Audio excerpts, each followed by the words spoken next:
ప్రభువైన యేసు నామములో చేరువచ్చిన మీకు వందనాలు సమర్పిస్తున్నాను. నేటి నుండి బైబిల్లో నుండి కుటుంబాలు అనే అంశాన్ని చదవబోతున్నాం. కుటుంబాల్లో ఉండే సమస్యలు ఎలాగుంటాయి, కుటుంబాలు ఎలాగో తీర్చిదిద్దబడాలి అనే సందేశాన్ని బైబిల్లో నుంచి మనం ఆలోచన చేయబోతుంటాం. మొట్టమొదటిగా ఏదైనా వనంలో ఒక కుటుంబం ప్రారంభమైన కుటుంబం. వాస్తవ సమాచారం 2వ అధ్యాయము 18వ వచనంలో నరుడు ఒంటరిగా ఉండటం మంచిది కాదు అని దేవుడు తలంచి వాని కొరకు సాటైన సహాయము చేయాలని ఉద్దేశించిన వాడై ఒక అద్భుతమైన సృష్టిని తయారు చేశాడు. మొట్టమొదటి ఆపరేషన్ దేవుడు చేశాడు. ఆపరేషన్ చేసి మత్తిచ్చి గాఢ నిద్ర కలుగు చేసి ఆపరేషన్ చేసి ఎముక తీసి దాన్ని పూర్తి చేసి ఒక స్త్రీని నిర్మాణం చేశాడు. స్త్రీని నిర్మాణం చేసి హనుమంతు దేవుడే మొదటి వివాహకర్త. మొదటి వివాహం చేసిన వాడు దేవుడు. ఆ మొదటి ఆయన చేసిన వివాహ సందేశమే మనుషులు మాట్లాడుతుంటారు మాటికి. గ్రంథంలో రాబడి ఉంది 2వ అధ్యాయంలో. మరియు దేవుడే యెహోవా నరుడు ఒంటరిగా ఉండటం మంచిది కాదు, వానికి సాటైన సహాయము వాని కొరకు చేయుదును అనుకోలేము. దేవుడు యెహోవా ప్రతి భూజంతువును ప్రతి ఆకాశ పక్షిని నేల నుండి నిర్మించి ఆదాము వాటికి ఏ పేరు పెట్టినో చూచుటకు అతని యొద్దకు వాటిని రప్పించను. జీవము గల ప్రతి దానికి ఆదాము ఏ పేరు పెట్టినో ఆ పేరు దానికి కలిగను. అప్పుడు ఆదాము సమస్త పశువులకును 21వ వచ్చింది. అప్పుడు దేవుడైన ఆదాము ఆదామునకు గాఢ నిద్ర కలుగు చేసి అతను నిద్రించినప్పుడు అతని ప్రక్కటెముకలలో ఒక దానిని తీసి ఆ చోటును మాంసంతో పూడ్చివేసెను. తరువాత దేవుడైన యెహోవా తన ఆదాము నుండి తీసిన ప్రక్కటెముకలకు స్త్రీగాను నిర్మించి ఆమెను ఆదాము వద్దకు తీసుకుని వచ్చెను. అప్పుడు ఆదాము ఎట్లనెను, నా ఎముకలలో ఒక ఎముక, నా మాంసములో మాంసము, ఇది నారిలో తీయబడేది కదా నారే అనబడ్డాను. కాబట్టి పురుషుడు తన తల్లిని విడిచి తన భార్య హత్తుకొనును, వారు ఏక శరీరమై ఉందురు. అప్పుడు ఆదాము అతని భార్య వారిద్దరు అయితే కుటుంబంలో ఆరంభించిన వాడు జాయింట్ ఫ్యామిలీని ఏర్పాటు చేయాల. బైబిల్ ప్రకారం జాయింట్ ఫ్యామిలీ లేదు.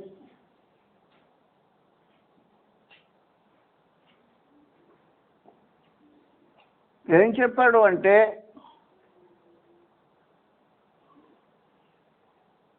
కాబట్టి పురుషుడు తన తల్లిని విడిచి తన భార్యను హత్తుకొనును, వారిద్దరు ఏక శరీరమై ఉందురు. కాబట్టి జాయింట్ ఫ్యామిలీ సిస్టంలో దేవుడు కుటుంబాన్ని నిర్మాణం ఉద్దేశించలేదు, సంకల్పించలేదు. విడిచి తన భార్యను హత్తుకొనును, వారిద్దరు ఏక శరీరమై ఉందురు. ఆ పిల్లడు ఒక ఇంటోని చేయాలంటే అర్థం ఏంటి? ఇంటోని చేయమంటారు. ఇంటోని చేయమంటే అర్థం ఏంటి? ఇంకొక ఇంటోని చేయమని అర్థం మామూలు. కాబట్టి దేవుని యొక్క ఏర్పాటులో జాయింట్ ఫ్యామిలీ సిస్టమ్ లేదు. వాస్తవంగా విడిచి తన భార్యను హత్తుకొనును, వారిద్దరు ఏక శరీరమై ఉందురు. ఇది సిస్టమ్.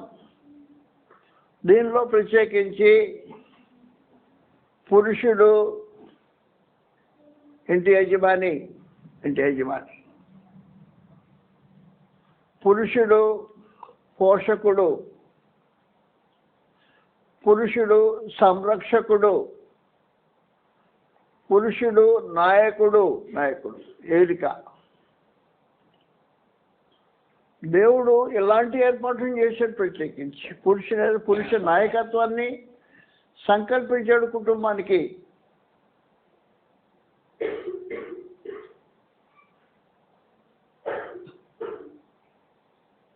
పరమదేవుడు ఏం చేశాడు అంటే,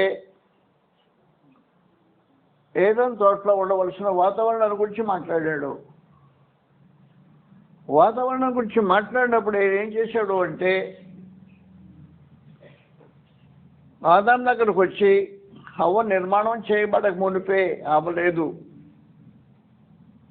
హవ్వ లేనప్పుడు ఆదాముకు దేవుడు ఆజ్ఞ జారీ చేశాడు. 17వ వచనంలో, 2వ అధ్యాయం 17వ వచనంలో ఏమన్నాడు అంటే, మంచి చెడ్డల తెలివిని వృక్ష ఫలముని తినకూడదు, నీవు వాటిని తినదినమన నిశ్చయముగా చచ్చదు అని చెప్పేశాడు.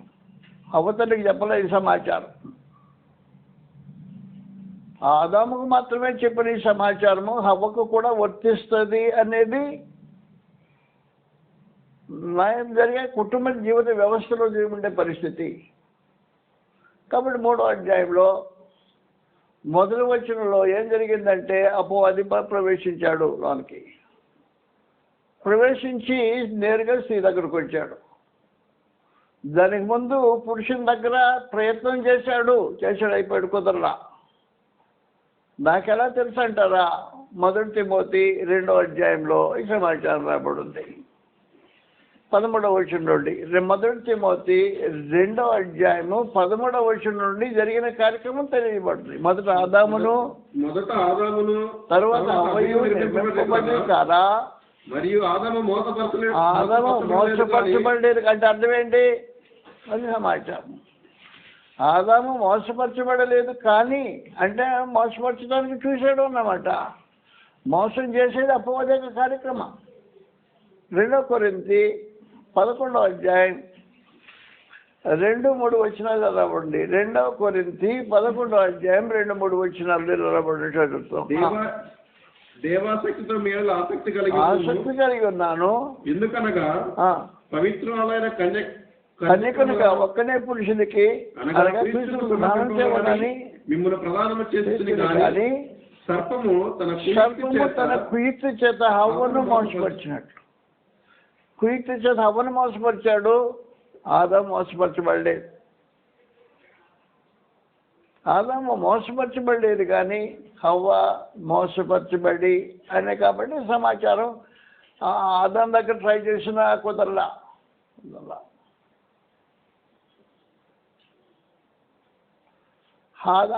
హవ్వ ద్వారా ఆదామును పడగొట్టడానికి అపవాది కోరుకున్నాడు. ఈ కార్యక్రమం జాగ్రత్తగా ఆలోచించాల్సిన సమాచారం ఉంది.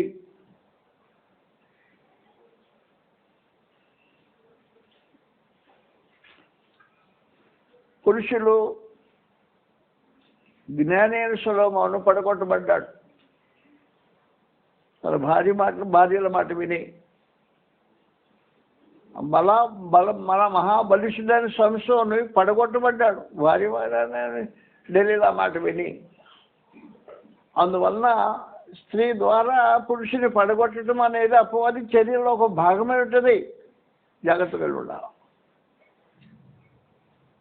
ఆదాము మోసపరచబడేది కానీ హవ్వ మోసపరచబడి అపరాధంలో పడాను.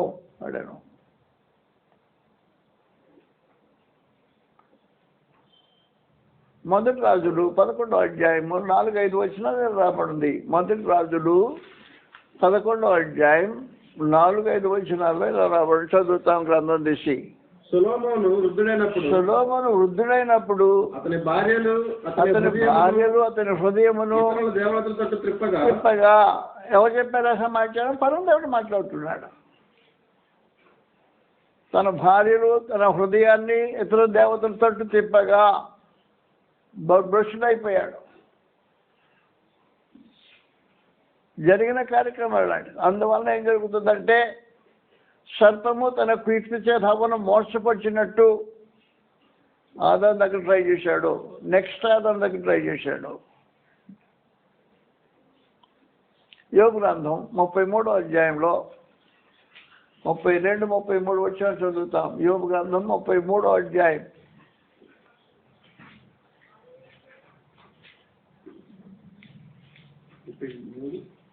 33, 30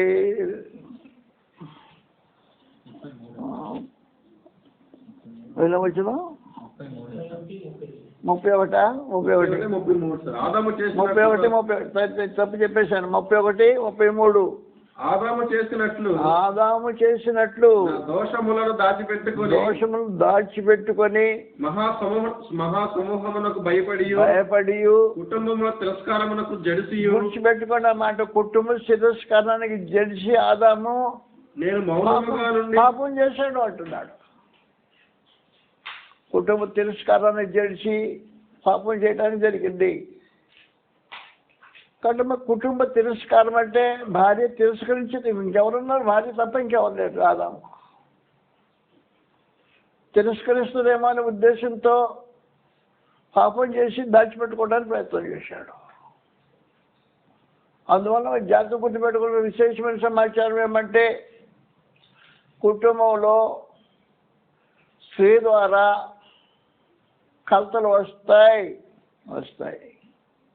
దయతో నన్ను క్షమించండి. గ్రంథం ఎలాగంటుంది? నేనేం చెప్పేది దానికి నేనేం చెప్పలేదు. గ్రంథం అంటున్న మాట్లేదు కదా. అబ్రహాం జీవితంలో అబ్రహాం కుటుంబంలో స్త్రీ ద్వారా కలతలు వచ్చాయి. శారా తల్లి ఉత్తమురాలు.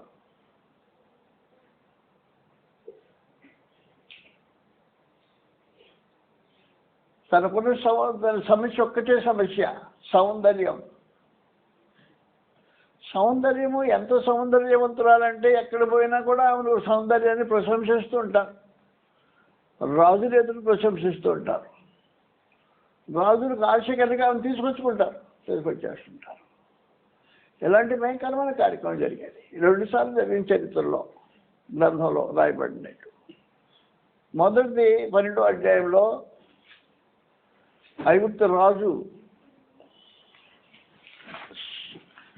ఆమె సౌందర్యాన్ని చూసి విడిపోయినప్పుడు తీసుకొచ్చాడంట. అంతే సమాచారం గ్రంథంలో రాబడి.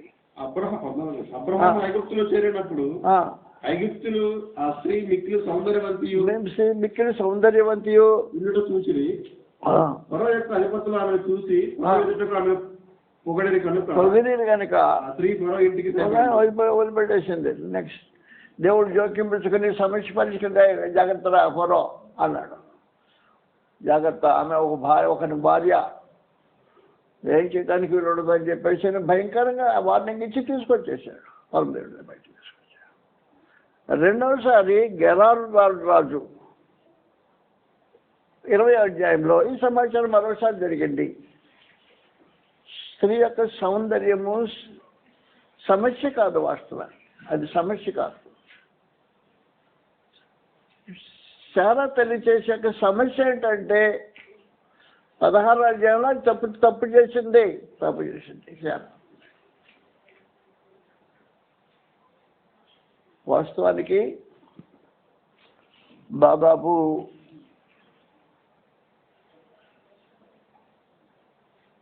76 సంవత్సరాల వయసులో ఉంటుంది దాదాపుగా. ఓర్చుకోలేకపోయింది. దేవుడు వాగ్దానం చేశాడు, నీకు సంతానం ఇస్తానని వాగ్దానం చేశాడు. ఇస్తానని దేవుడు నమ్మదగిన వాడు. వాగ్దానం చేసిన తర్వాత అబ్రహాము నిరీక్షించి ఓర్చుకుని ఉంటున్నాడు. శారా తల్లి ఓర్చుకోలేకపోయింది. ఏం చేసిందంటే తప్పు చేసింది. ఆమె చేసిన తప్పు ఏంటంటే 16వ అధ్యాయంలో ఆదికాండం అబ్రహాము భార్య అయిన శారై అతనికి పిల్లలు కనలేదు. పిల్లలు కనలేదు. ఆమెకు హగరు అను ఐగుప్తురాలైన దాసి ఉండెను. కాగా శారయి, ఇదిగో నేను పిల్లలు కనకుండా యెహోవా చేసి ఉన్నాడు, నీవు దయచేసి నా దాసితో పొమ్ము, ఒకవేళ ఆమె వల్ల నాకు సంతానం కలుగవచ్చునని అబ్రహాముతో చెప్పెను. అబ్రహాము శారయి మాట వినెను. సమస్య ఏర్పడింది అక్కడ. స్త్రీ సమస్య, కుటుంబ సమస్యను తీసుకొచ్చింది స్త్రీ. ఈ శారంగా గర్భంగా పిల్లలు కనకపోతే వచ్చిన నష్టం ఏంటి? దేవుడు ఇస్తానన్నాడు కదా. దేవుని మాట నమ్మలేవు కాబట్టి దేవుని మాటకు విరోధంగా తన కోరికను తీర్చుకోవాలనే ఆలోచన కలిగి చేసిన తప్పేది భయంకరమైన తప్పు. మేలు జరిగిందంటే మేలు జరగల. ఏముందంటే ఈ హాగరు గర్భవతి అయినప్పుడు శారా నీచురాలుగా కనబడిందంట. చదువు మాటలు అక్కడ నీచురాలుగా కనబడిన మాటలు.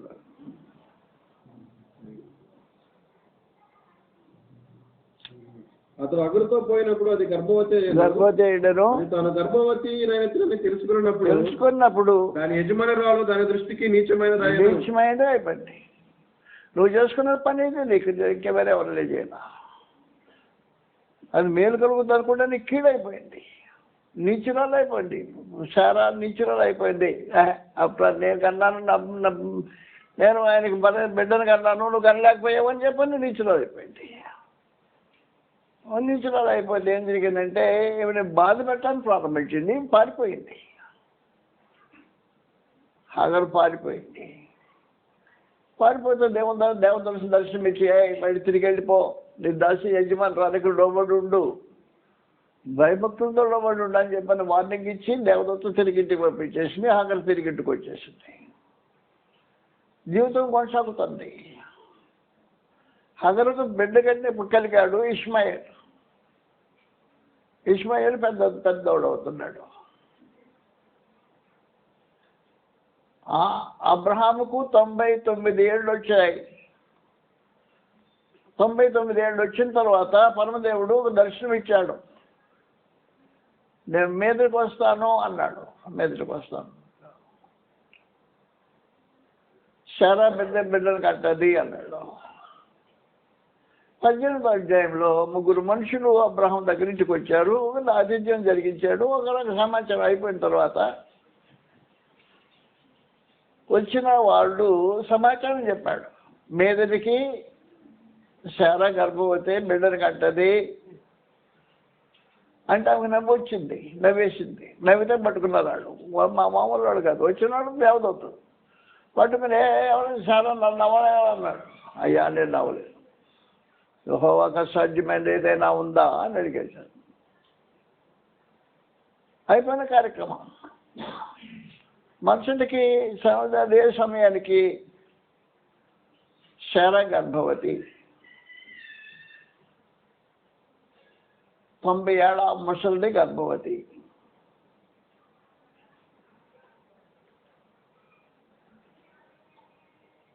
బిడ్డను కంది ఇస్సాకు అని పేరు పెట్టేశారు. దీనికి ముందు పరమదేవుడు 17వ అధ్యాయంలో ఏం చేశాడు అంటే అబ్రహాం యొక్క సంతానం ఎవరు అంటానికి స్థిరపరిచిన కార్యక్రమం. దేవుడు అబ్రహాములకు దర్శనం ఇచ్చి 7వ వచనంలో ఇలా రాబడు, 17వ అధ్యాయం 7వ వచనంలో ఇలా రాబడింది, నేను నీకును నీ తర్వాత నీ సంతానమునకును దేవుడినై ఉండునట్లు నాకును నీకును నీ తర్వాత వారి తరములలో నీ సంతతికి మధ్య నా నిబంధన నిత్య నిబంధనగా స్థిరపరచుదును. నీకును నీ తర్వాత నీ సంతతికి నీవు పరదేశీ అను దేశమును అనగా దేశం అంతటిని ఇస్తాను, వారికి దేవుడినై ఉండునని అతనితో చెప్పెను. 12వ వచనంలో 8 దినముల వయసు గలవాడు అనగా నీ ఇంత పుట్టినవాడే 8 దినముల వయసు కలిగిన వాడు సున్నతి చేయబడాలి. అది నిబంధన సమాచారం. అబ్రహాం సంతానంగా స్థిరపరచబడటానికి 8వ రోజు పుట్టిన 8వ పసికందుకు సున్నతి చేయాలి. 8 రోజు సున్నతి చేయాలి. అలా సున్నతి చేయబడ్డవాడు సంతానమై ఉంటాడని దేవుడు స్థిరపరిచేశాడు. కానీ ఇష్మాయేలు 13 ఏళ్ల వయసు వాడు. 17వ అధ్యాయం చివరి వచనంలో ఈ మాట్లాడబడింది.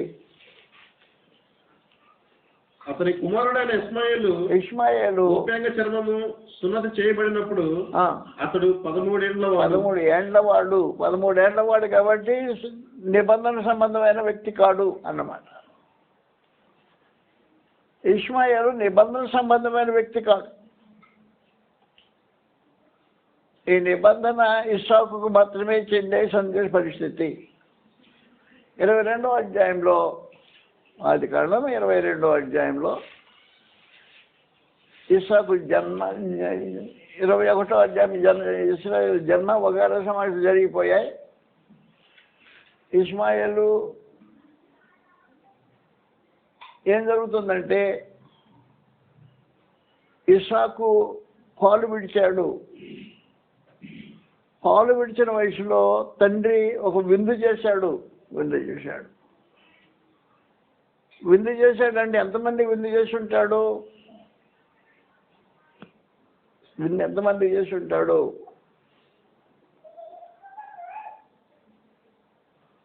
వాడింటి ఇంటి జనం ఎంతమంది? ఇంటి జనం ఎంతమంది తెలిసిన మీకు ఎవరికైనా? 954. వీళ్ళిద్దరితో కలిపి 56. 956 మందికి విందు చేశాడు. కొడుకు బర్త్డే కదా అది, పాలు విడిచేదంట, విందు చేశాడు. 950 మంది విందు చేసినప్పుడు ఏం జరిగిందంటే ఇష్మాయేలు 13 ఏళ్ల వయసు వాడు ఇస్సాకును బాధ పెట్టాడట. వారి మాటలు చదువుతాం గ్రంథాలలో రాబడింది. 12-22వ అధ్యాయంలో ఈ సమాచారం రాబడింది. ఇష్మాయేలు ఇస్సాకును బాధించితే పరమదేవుడు ఇలాగ ఒప్పో తెలియజేసే సమాచారం తెలియజేశాడు. క్షమించి 21వ అధ్యాయంలో 8వ వచనం, ఆ పిల్లవాడు పెరిగి పాలు విడిచాను. ఇస్సాకు పాలు విడిచిన జనమందు అబ్రహాము విందు చేశాను. అప్పుడు అబ్రహామునకు ఐగుప్తురాలైన అగరుకైన కుమారుడు పరిహసించుక శారా చూసి, ఈ దాసిని దీని కుమారుడిని వెళ్ళగొట్టుము. పరిహసించుట చూచి ఎవరిని? తమ్ముడిని అన్న పరిహాసం చేస్తున్నాడంట. కుటుంబంలో ఉన్న గలమ పరిహాసం చేస్తుంటే అప్పుడు చెప్పాడు, వెళ్ళగొట్టుము.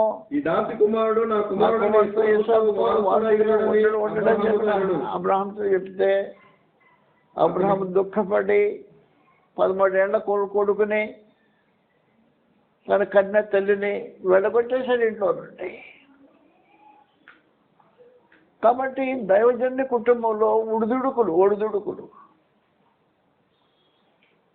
దైవ నియమాన్ని తొలగిపోయినప్పుడు దైవజన్య కుటుంబంలో కూడా ఒడిదుడుకులు జరుగుతాయి అనేది ఒక వాస్తవమైన సమాచారం.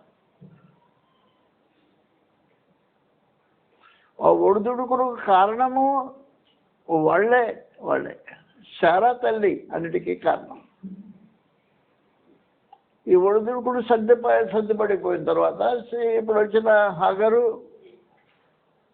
ఇష్మాయేలు ఇంట్లో నుంచి వెళ్ళగొట్టబడిన తర్వాత కుటుంబం నెమ్మదిగా స్థిరపడటం మళ్ళీ కుటుంబం స్థిరపడే పరిస్థితుల్లో అబ్రహాము, శారా, ఇస్సాకు కుటుంబం స్థిరపరచబడిన కుటుంబంలో దేవుని నీతి ప్రజ్వరులుతా ఉంది. పరమానంద దేవుడు 22వ అధ్యాయంలో అబ్రహాంకు పరీక్ష పెట్టాడు. పరీక్షలో అబ్రహాం నెగ్గాడు. వదిలిపై మనకు తెలిసిన సమాచారం అది. కుమారుడు పెంచబడుతున్న కుమారుడు దేవుని యందు భయభక్తి కలిగిన వాడు. ఇస్సాకుకు దేవుడు అంటే భయం అంట. దేవుడు అంటే భయం అంట. కుర్రాడికి దేవుడు అంటే భయం అంట. 31వ అధ్యాయంలో యాకోబు మాట్లాడుతూ నా తండ్రి అయిన ఇస్సాకు భయపడిన దేవుడు అంటున్నాడు. 42వ వచనం. నా తండ్రి దేవుడు అబ్రహాము దేవుడు ఇస్సాకు భయపడిన దేవుడు అదేమ్మా. దేవునికి భయపడేవాడు ఇస్సాకు. కుటుంబంలో దైవభక్తి, కుటుంబంగా జాయింట్ కుటుంబం కాదు ఇప్పటికి మీదట. జాయింట్ విడదీసేసాడు, కుటుంబంగా నిలబెట్టేసాడు పరమ దేవుడు. తర్వాత ఇస్సాకు దేవునికి భయపడే వ్యక్తి పెరుగుతున్నాడు మధ్యలో కుటుంబం. అలాగే కుటుంబం పెరుగుతుండగా పరమ దేవునికి పరీక్ష పెట్టాడు. 22వ అధ్యాయం మనకు తెలిసిన పరీక్ష.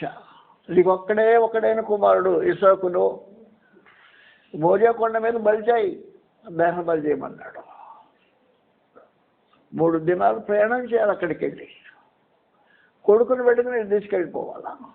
ఏ రాత్రికి ఆ రాత్రి తల్లిదండ్రులు పడుకొని ఇస్సాకును బలి చేద్దామని ఆలోచనతో ఇమోషనల్గా చేసే కార్యక్రమం కాదు. ఉద్రేకంతో చేసి దేవుడు అంగీకరించడం.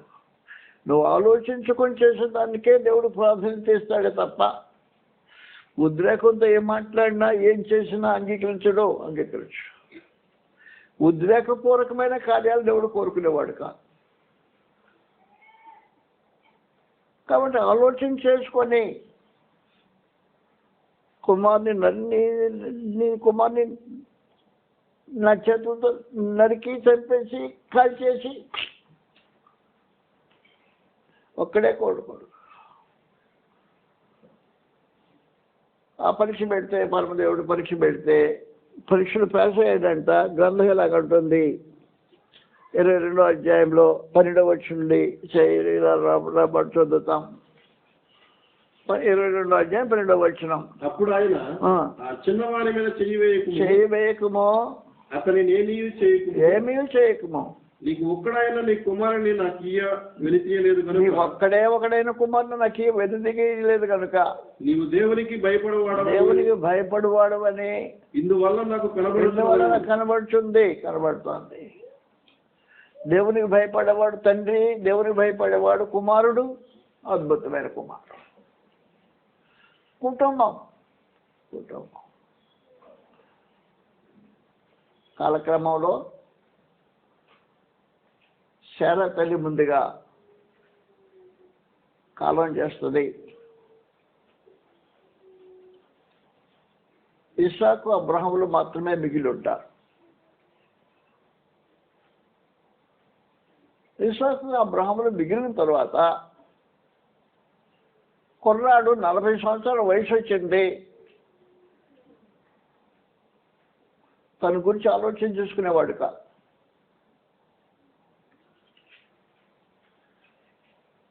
తండ్రి స్వయంగా తానే కుమారుని యొక్క వివాహ వేడుకలు గురించి ఆలోచన చేస్తున్నాడు.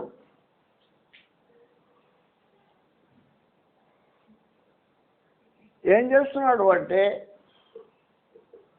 అన్ని స్త్రీలతో నా కుమారుడికి వివాహం చేయను, అన్ని స్త్రీలకు వివాహం చేయను, నా స్వజనుల దగ్గరికి వెళ్ళు, యెహోవా నామాన్ని గణపరిచే వాళ్ళ దగ్గరికి వెళ్ళు, ఆ నామాన్ని ఎరిగిన వాళ్ళ దగ్గరికి వెళ్ళు, నా స్వజనుల దగ్గరికి వెళ్ళు. ఇంటిలో దాసుడు ఉన్నాడు, అందరికంటే పెద్ద దాసుడు ఉన్నాడు. దాసుడు పిలిచాడు 24వ అధ్యాయంలో, ఇట్లా నాయన ఇట్లా అన్నాడు, నా కుమారునికి వివాహం చేయాలి, ఈ ప్రాంతంలో ఉండే ఏ పిల్లలు నేను చేయను, అన్ని జనుల స్త్రీలను వివాహం చేయను. యెహోవా భయభక్తులు కలిగిన కుటుంబంలోంచి బిడ్డను తెచ్చుకుంటా. నువ్వు తీసుకెళ్ళి నువ్వు వెళ్ళి నన్ను వంటలు తీసుకుని వెళ్ళిపో, నా స్వదేశానికి వెళ్ళు, నా కుమారుని కొరకు ఒక అమ్మాయిని తీసుకురా అన్నాడు. ఏ ఊరయ్యా, ఏ పూరు లేదు, నాకేమి నేను ఎవరిని ఎరిగిన వాడిని కాదు, ఏదో నన్ను బొమ్మన్నావు అదేంటని ఏ కాదు, నాకు ముందు ప్రమాణం చేయి, నా దేవుని దూత నీతో ముందు ఇటుపోతాడు, కంగారు పడక్కర్లేదు అని చెప్పేసి ఒంటరిని తీసుకున్నాడు. బయలుదేరాడు సేవకుడు.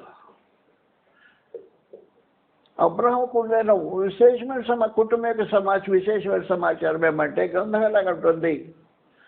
18వ అధ్యాయం 19వ అధ్యాయం 18వ వచనం, 19వ అధ్యాయం 18వ వచనం రాబడింది. ఆది కాండం 19వ అధ్యాయం 18వ వచనం. నీ కటాక్షము నీ దాసుని మీద వచ్చినది. 19వ అధ్యాయం 18వ వచనం. అది నేను తప్పు చెప్పానా? 18 19 ఏటా? 18 19 చూడసారా? 18 19 ఎట్లనగా యెహోవా అబ్రహామును గురించి 18 19 18 19 18గా ఎట్లనగా యెహోవా అబ్రహామును గురించి చేయనట్లు తన తరువాత తన పిల్లలను తన ఇంటి వారును నీతి న్యాయములు జరిగించుచు నీతి న్యాయములు జరిగించుచు యెహోవా మార్గమును గైకొన్నట్లు అతడు వారికి ఆజ్ఞాపించగలిగిన ఒక వ్యక్తిత్వం. బతిమాలాల్సిన అవసరం ఉండదు. ఆజ్ఞాపించగలిగిన వ్యక్తిత్వం. చేయి పని చేయి అని చెప్తాడు, అంతే సమాచారం. తన పిల్లలను ఇంటి వారిని ఆజ్ఞాపించగలిగిన ఒక వ్యక్తిత్వం కలిగిన వాడు అబ్రహాం. కాబట్టి ఇప్పుడు వాసన ఏం జరిగిందంటే, దాసుని పిలిచాడు, ఆజ్ఞాపించాడు. పోయి రావు, నాకు బిడ్డ కొరకు ఒక అమ్మాయిని తీసుకురా అన్నాడు.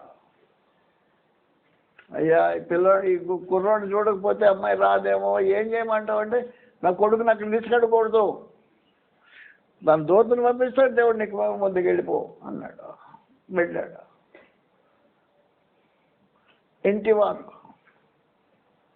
ఇంటివారిలో దాసుడు కూడా ఇంటివాడే. అతని ఇంటి వారిలో లెక్కించబడ్డాడు వాడు. ఆ ఇంటి వారిలో ఇంట్లో ఉండే పశువులు కూడా లెక్కించబడ్డాయి. ఏమేమి కుటుంబమో నాకు విచిత్రమైన కుటుంబం. దాసుడు ప్రార్థనా పరుడు, ఒంటరి ప్రార్థన చేసడం మోకరిస్తాయి. మనుషులు ఈ రోజున మోకరించే పరిస్థితులు లేవు. మనుషులకు ప్రార్థన చేద్దామంటే నా ఒకటోడు ముసలోడు కూర్చుంటే వేరే సంగతి, కుర్రాడు కూడా కూర్చునే ఉంటారు. ఏమైనా పరిస్థితి. ఒంటెలను మోకరింపజేసే ఒక విశేషమైన కార్యక్రమం గ్రంథంలో రాబడుతుంది. చదువుతా గ్రంథం అది 24వ అధ్యాయం. నా తండ్రి ఇంట నుండి నేను పుట్టిన 11వ వచనం రాబడింది. సాయంకాలం మందు స్త్రీలు నీళ్లు చేదుకుని వచ్చే వేళకు ఆ ఊరి బయట ఉన్న నీళ్ల బావి యొద్ద తన ఒంటెలను మోకరింపజేసి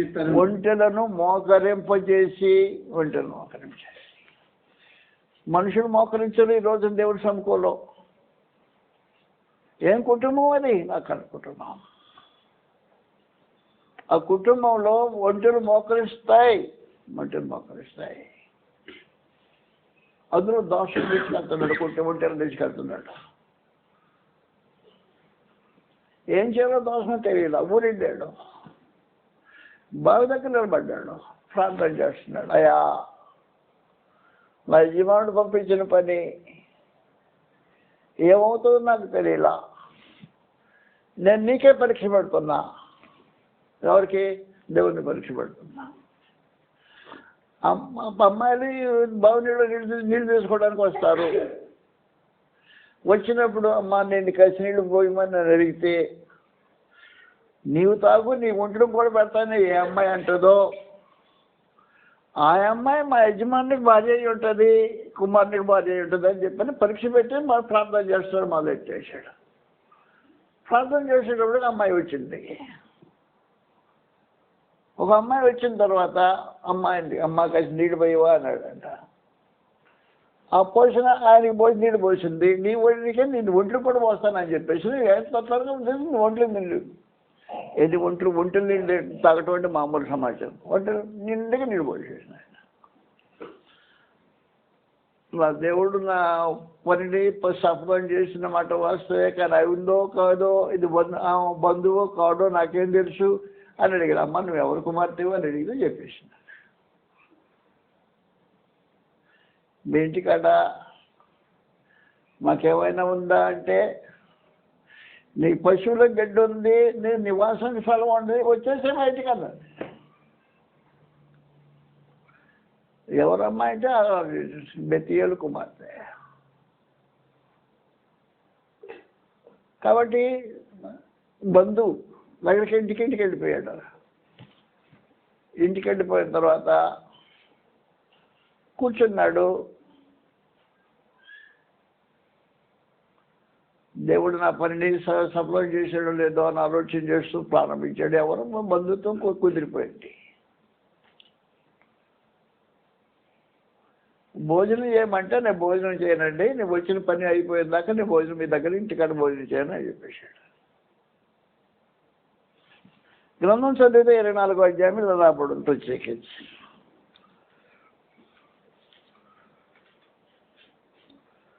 24వ అధ్యాయంలో నేను ఎవరి మధ్య కాపురం ఉన్నానో 3వ వచనం, కనానీల కుమార్తెలో ఒకదానిని నా కుమారునికి పెళ్లి చేయక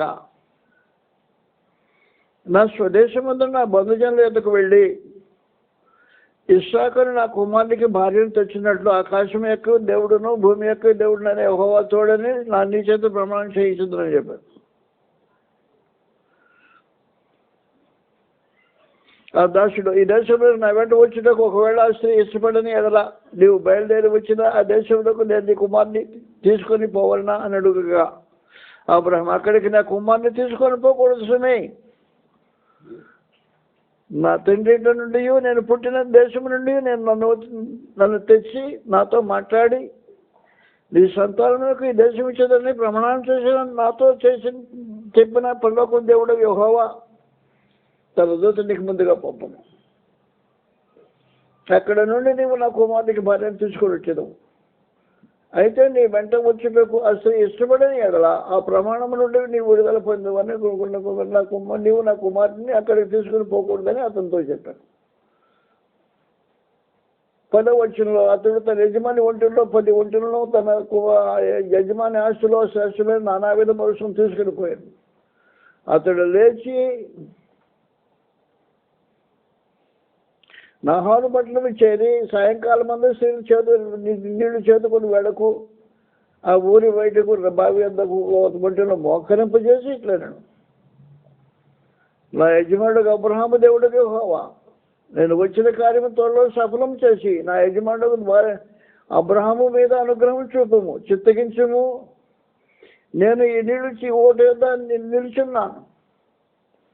ఈ ఊరి పిల్లలు నీళ్లు చేతుకుంటూ వచ్చుతున్నారు కాబట్టి నేను నీళ్లు త్రాగున్నట్లు నీవు దయచేసి నీ కడుపును ఉంచమని నేను చెప్పగా నీవు త్రాగుము, నీ ఒంటెలకు నీళ్లు పెట్టదని ఏ చిన్న చెప్పును ఆమెయే నా సేవకుడని నీ సేవకుడని ఇస్సాకు కొరకు నియమింపబడినది కాక, అందువల్ల నీవు నా యజమాని మీద అనుగ్రహం చూపించమని తెలుసుకుందామని.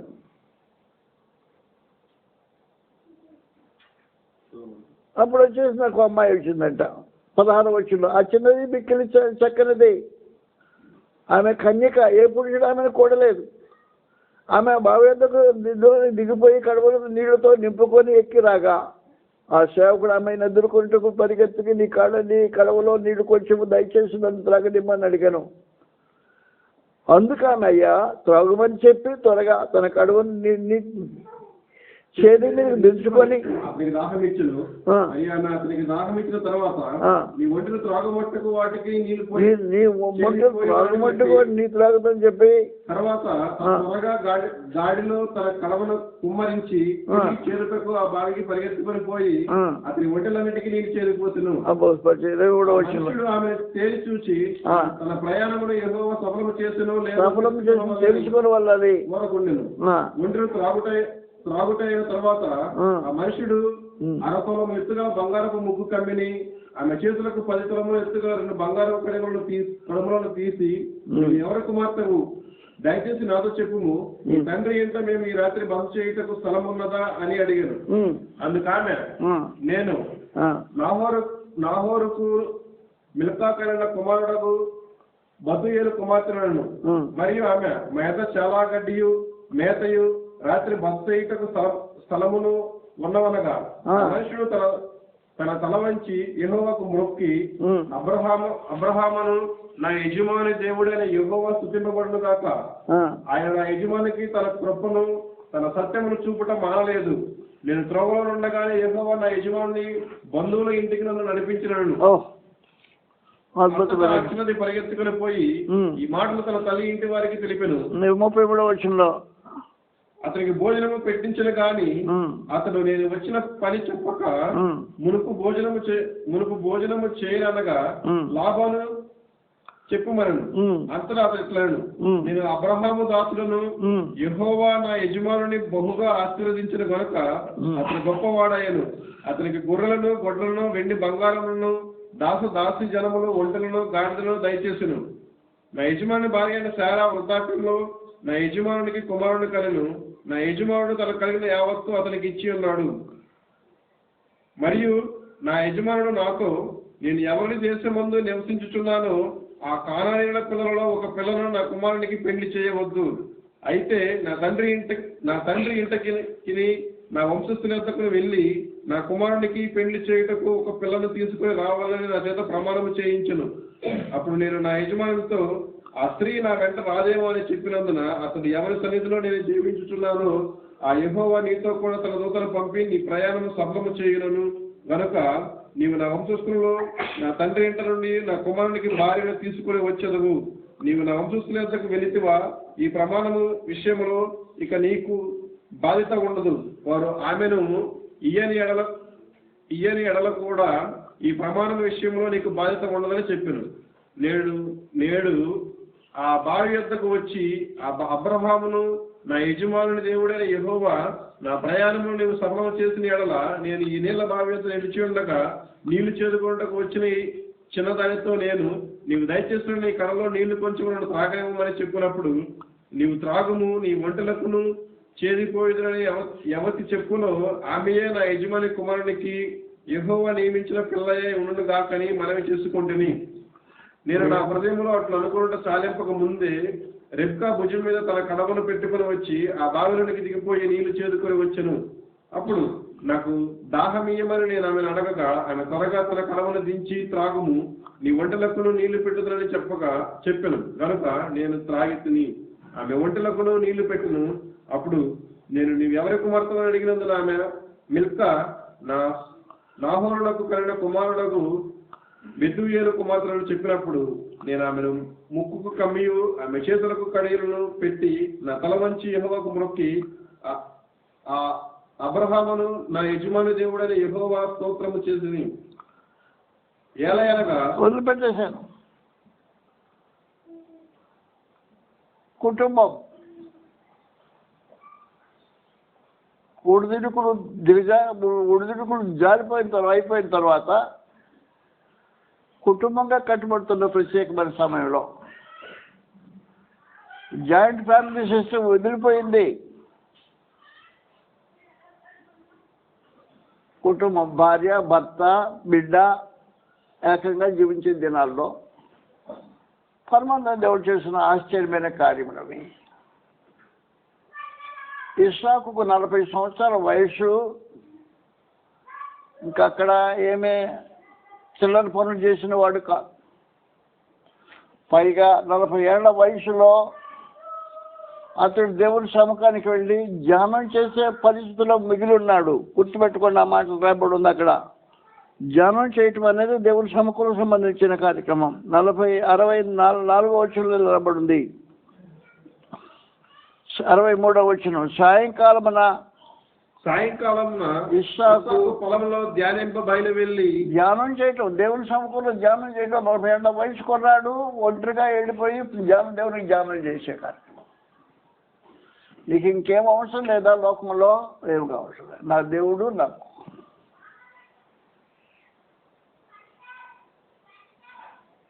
ఆ దేవునికి భయపడేవాడిని. నా దేవునికి అర్పణగా సమర్పించబడడానికి ఇష్టపడిన వాడిని. 40 ఏళ్ల వయసులో లోకాన్ని గురించి ఆలోచన చేయకుండా దేవుని ధ్యానించే ఒక అద్భుతమైన అనుభవం కలిగిన వాడు ఇస్సాకు. శారా లేదు, అబ్రహాం ఇస్సాకులు మాత్రమే మిగిలిపోయారు. ఈ మిగిలిపోయిన కాలంలో దేవుడే మరి గతి అన్నట్టు జీవితాలు కొనసాగించిన ఒక అద్భుతమైన జీవిత అనుభవాలు.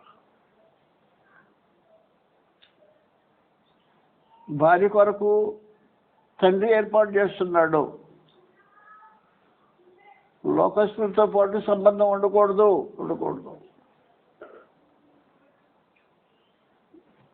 యెహోవా యందు భయభక్తులు కలిగిన వారితోనే సహవాసం కావాలి అనే ఒక భావంతో వివాహ వేడుకలు ఉద్దేశించబడ్డాయి కుటుంబంలో. అలా కాకపోయినప్పుడు ఎప్పుడైనా అలా కాకపోతే సమస్యలు ప్రతి స్థలంలో ఉండిపోతాయి. కాబట్టి పరమదేవుడు ఏం కోరుకున్నాడు అంటే, కొత్త నిబంధనలు అవిశ్వాసులతో విజయుడిగా ఉండకండి అన్నాడు. మీ జోడా కావాలంటే విశ్వాసంతో జోడా వేసుకోండి. అవిశ్వాసంతో జోడా వేసుకోవద్దు. కాబట్టి అవిశ్వాసంతో జోడా వేసుకుంటే ఖచ్చితంగా ఎక్కడైనా ఈ సమస్యలు ఉంటాయి. అందువల్ల అబ్రహాము జీవితంలో ఒడిదుడుకులు అయిపోయిన తర్వాత, స్థిరపడిపోయిన తర్వాత, కుటుంబం స్థిరపడిపోయిన తర్వాత పరమదేవుని నియమంలోనే కార్యాలు జరగాలి అని ఉద్దేశించిన వారై దేవునితో నిబంధన సంబంధం కలిగిన విధానంలో కుడి ఎడమలు తొలగిపోకుండా పరిశుద్ధ దేవుని ఆశ్రయించి కార్యములు జరిగించే కార్యం. వివాహం వేడుక ఒక విశేషమైన సమాచారం.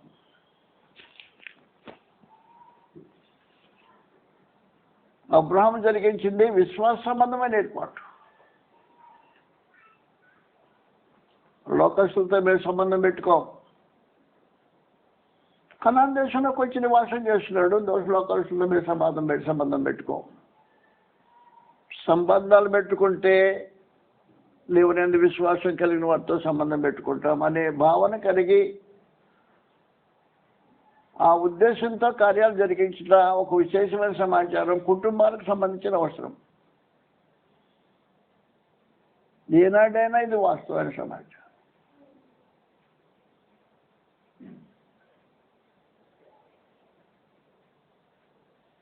కాబట్టి వాస్తవానికి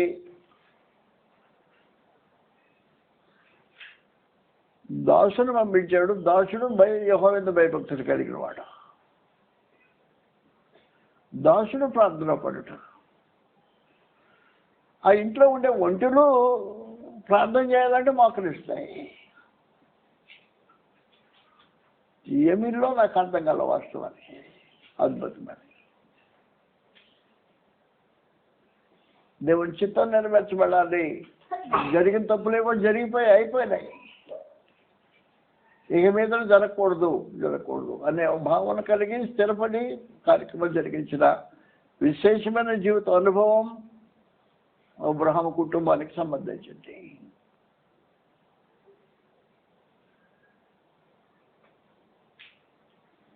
అందువల్ల కుటుంబాలు అని మనం మాట్లాడుకునే ఇప్పుడు కుటుంబాలు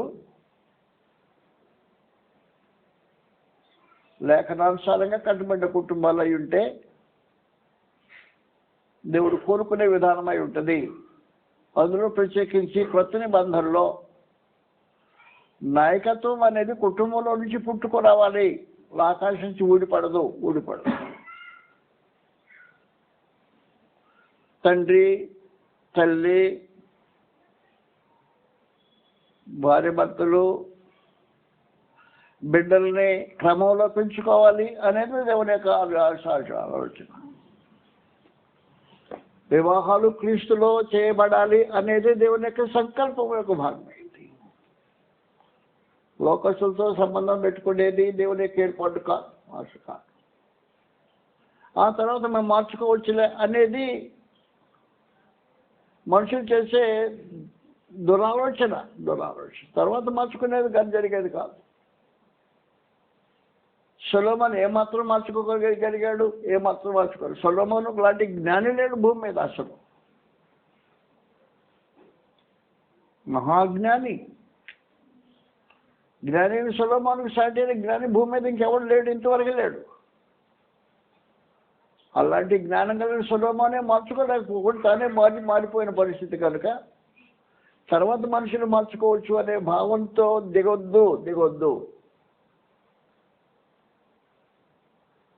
అవిశ్వాసంతో విజ్ఞుడుగా ఉండకూడదని దేవుడు ఆజ్ఞాపించిన తర్వాత అవిశ్వాసంతో విజ్ఞుడుగా ఉండకుండా ఉండాలి అనేది భావన అవసరమైనది. దాన్ని స్థిరపరుచుదాం. దేవుని గ్రంథం ఎలాగంటుంది? పురుషుని ఇంటి యజమాని బాధ్యత ఇది కార్యక్రమం. మొట్టమొదటి సమాచారం ఏమంటే పురుషుడు ఇంటికి యజమాని. ఈ యాజమాన్యం పోగొట్టుకుంటే ఇంటికి శాపం వస్తుంది. ఆదికాండంలో జరిగిన కార్యక్రమం.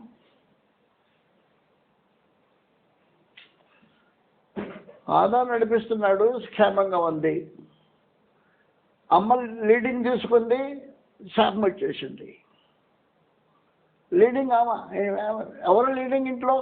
రైట్, ఇంట్లో లీడింగ్ ఎవరో దాన్ని బట్టి శాపమో దీవెన తటగా తెలియబడుతుంది.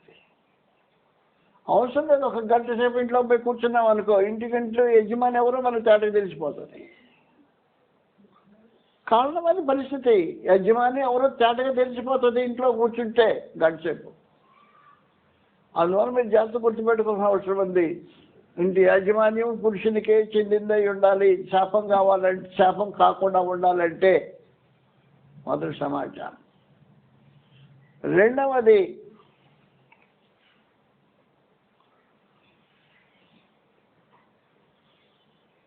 స్త్రీ ప్రేమకు పాత్రురాలు. ప్రేమించబడాలి.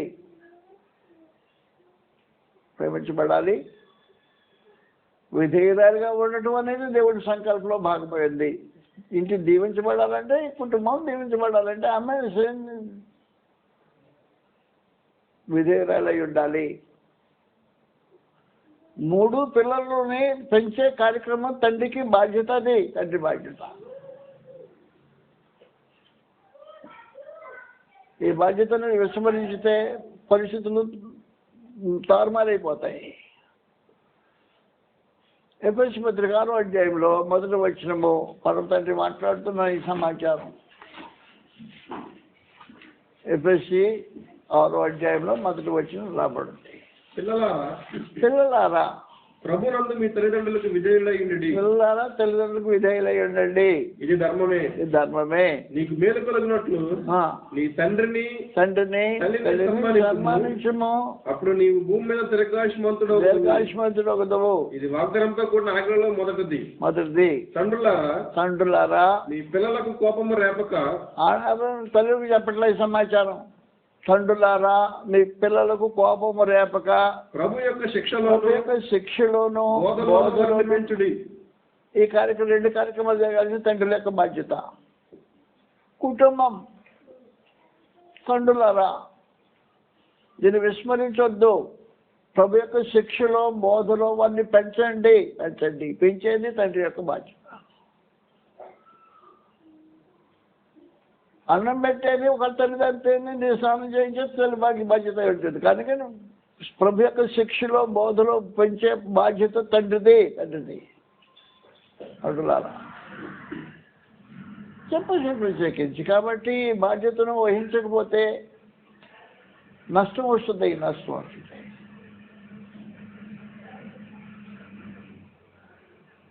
అబ్రహాము కుటుంబంలో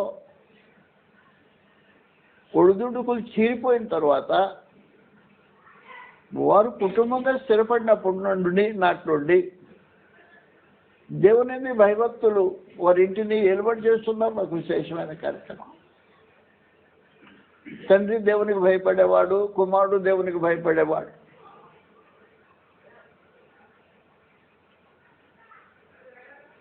దైవ నియమంలో ఇద్దరు కొనసాగేవాళ్ళు.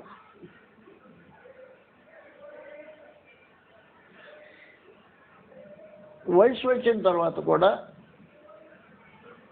కుర్రాడు చిల్లర పనులు చేసే పరిస్థితి లేదు. 40 ఏళ్ళ వయసు వచ్చినప్పుడు కూడా సొంతంగా ఆలోచన అంటే వివాహ విషయాల్లో తన సొంత నిర్ణయాలు తీసుకునే పరిస్థితి లేదు. వివాహ వేడుకలు తండ్రి యొక్క బాధ్యతగా గుర్తించబడిన పరిస్థితి. అది కూడా దైవ నియమంలో కార్యక్రమం కొనసాగించను. అందువలన కుటుంబాలు కట్టుబడటం అనేది ఒక అవసరమైన సమాచారం. క్రీస్తునందు స్థానిక సంఘ పెద్దలకు ఏర్పడాలంటే కుటుంబాలు కట్టబడాల్సిన అవసరం ఉంటుంది.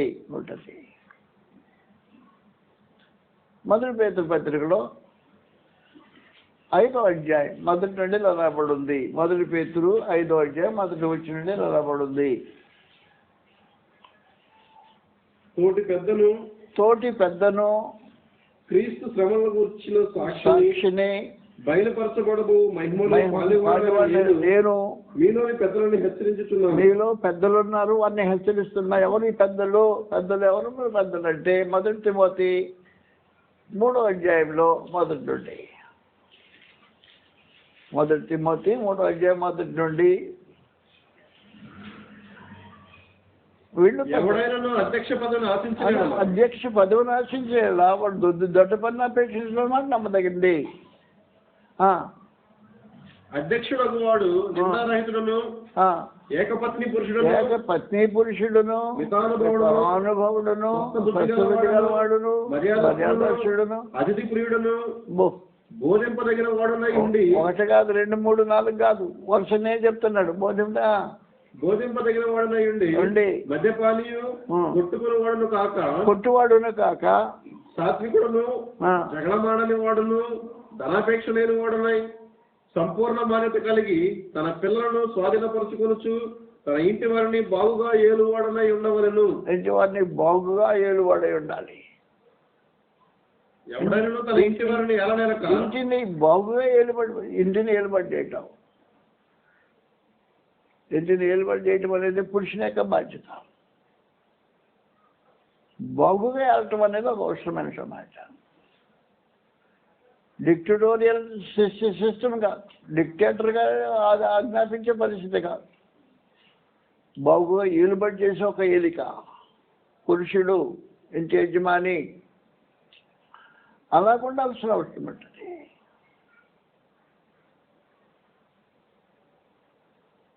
ఏలుబడిని గురించి వదిలిపెట్టేసావంటే కుటుంబాన్ని వదిలిపెట్టాం, గాలికి వదిలిపెట్టావన్నమాట. ఏలుబడి వదిలిపెట్టాం, గాలికి వదిలిపెట్టినట్టే సమాచారం. ఏలుబడి నీది, నువ్వు ఏలికవు, అది సమాచారం. ఆదాము దాన్ని గాలికి వదిలిపెట్టాడు, ఇంటికి శాపం తెచ్చుకున్నాడు, తనకి శాపం తెచ్చుకున్నాడు, తన బిడ్డ భార్యకి శాపం తెచ్చాడు, సృష్టికి శాపం తెచ్చాడు.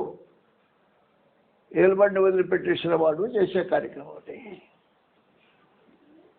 అందువల్ల కుటుంబము అనే పరిస్థితి ఎప్పుడే ఆలోచన చేసామో వాటి గురించి జాగ్రత్తగా సమాచారం కలిగి ఉండటం అవసరమైనది. కేవలం పరిచయంతో వదిలిపెట్టేస్తున్నది అని మిమ్మల్ని ఇప్పుడు మన కుటుంబాల్లోకి వెళ్ళిపోతాం. ఒక్కొక్క కుటుంబంలో ఉన్న పరిస్థితులను చూస్తూ ఉంటాం. ఎంతో దారుణంగా ఉన్నాయో కొన్ని కుటుంబాలు.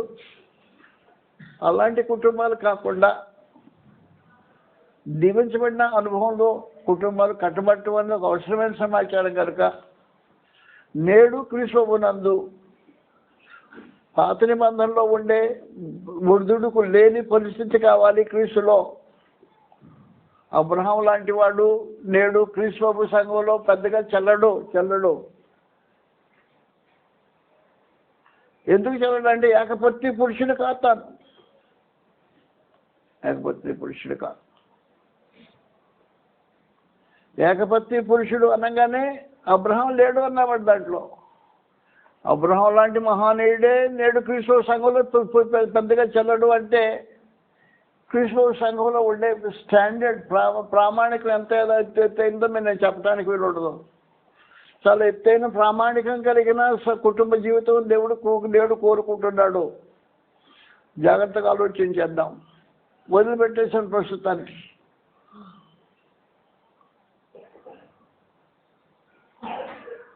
కుటుంబంలో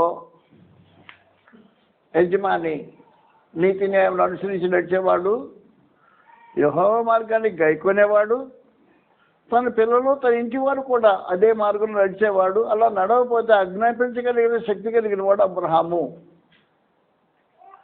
అయినా ఏకపొత్తి పురుషుడు కాడు, చల్లమడికి చెల్లుబడి కాడు అన్నమాట. ఒకవేళ స్థానిక సంఘంలో మన స్థానిక సంఘంలో అబ్రహాం ఉన్నాడు అనుకో, నేను సువార్థికుడు అనుకో, అబ్రహాం సువార్థికుడు ఇక్కడ పెద్ద స్థానిక సంఘం పెద్దగా ఉండటానికి వీల్లేదని చెప్పేస్తాను, అంతే సమాచారం. గ్రంథం ఎలాగంటుంది అంటుంది. అందువల్ల చాలా ఎత్తైన స్థాయి కలిగిన కుటుంబ జీవితాలు నేడు అవసరమై ఉంటుంది అనే సంగతి గుర్తుపెట్టుకోవాల్సిన అవసరం ఉంది. కుటుంబ స్థాయి. అందువలన కుటుంబంలో ప్రారంభం నుండి మనుషులు జాగ్రత్తగా దాని నిర్మాణంలో నీ బాధ్యత చాలా ఎక్కువగా ఉంటుంది అనే సంగతి గుర్తుపెట్టుకొని బలహీనమైన ఘట్టమైన స్త్రీ బలహీనమైన ఘట్టమని సన్మానించమన్నాడు. ఆ బలహీనతను సన్మానించే పరిస్థితుల్లో సన్మానిస్తూ బలహీనత వల్ల కుటుంబం దెబ్బతినకుండా ఉండడానికి కలిగి ఉండాల్సిన అవసరం ఉంది. శారా తల్లి హగర్ను తన భార్యగా తీసుకోమని సలహా ఇస్తే అబ్రహాం కాదనాల్సిందే నో అనాల్సిందే. నాకు బిడ్డలు లేవయ్యా, దీనివల్లనే బిడ్డ కలుగుతారేమో అని సలహా ఇచ్చినప్పుడు కాదనాల్సిన వాట. అలాంటి పరిస్థితి అవసరమై ఉంటుంది. లేకపోతే దెబ్బతినేది నీవే, నీ కుటుంబం దెబ్బతిండిపోతుంది, నీ జీవితంలో దెబ్బతిండిపోతుంది. అలా కాకుండా జీవితాన్ని కొనసాగించడానికి జాగ్రత్తగా ఆలోచించాల్సిన అవసరం ఉంది. సోదరీలు గుర్తుపెట్టుకొని నా మనవాళ్ళకించండి. దైవ నియమానికి విరోధంగా ఏ విషయంలో మీ భర్తను కోరవద్దు. మీరు ఏమి కోరవద్దు. దైవ నియమానికి విరుద్ధమైన ఏ కోరిక కోరవద్దు. కోరిక కోరితే నష్టపోయేది మీరే. లేకపోతే మొత్తం దెబ్బతినిపోతుంది. చాలా తల్లి కోరినట్టు కోరితే చాలా తల్లి కోరినాక తప్పు జరిగింది, అవతలి కోరినా దెబ్బతినింది. కాబట్టి కోరికలు హద్దులో ఉంచి క్రమమైన విధానంలో జీవితాన్ని కొనసాగించుకుంటూ పరమదేవుని మహింపరుస్తూ జీవితం ధన్యం చేసుకోవాలని ప్రభువైన యేసుక్రీస్తు వారి పేరిట మేము మనవి చేస్తున్నాం. నమస్కారం.